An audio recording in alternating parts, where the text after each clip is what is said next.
এই সেই জান্নাত, নাম শুনলেই একটু শান্তি আসে মনের মধ্যে, তাই নয় কি? জি অবশ্যই। আপনি কি এপার বাংলা নাকি ওপার বাংলা?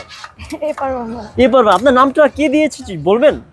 কে দিছে? হ্যাঁ, আমার নাম আমি নিজে দিয়েছি। নিজে দিয়েছেন? যখন জন্ম হয়েছে কিভাবে না দিলেন? না, এটা হলো আমার জন্মের পর থেকে না। অরিজিনাল নাম না? না, এটা অরিজিনাল না। অরিজিনাল নামটা কি? এটা হলো মমতাজ। মমতাজ? আয় হ্যাঁ, এটা তো একটা ফেমাস নাম মনে হচ্ছে। হ্যাঁ, এই নামটা আমার দাদা রাখছে। জান্নাত মমতাজ। আচ্ছা, জান্নাত মমতাজ, আপনি কি গাড়াগাড়ি করতেছেন? এটা কাঁকড়া বোনা। কি এটা? কাঁকড়া বোনা। এটা কি সুন্দরবনের নাকি কক্সবাজারের? এটা হলো চাষের। চাষের? কে চাষ করছে, আপনি? আমরা চাষ করি নাই আর কি, যাদের থেকে নেই তাদের। আচ্ছা আচ্ছা, আজকে কত কেজি রান্না করছেন?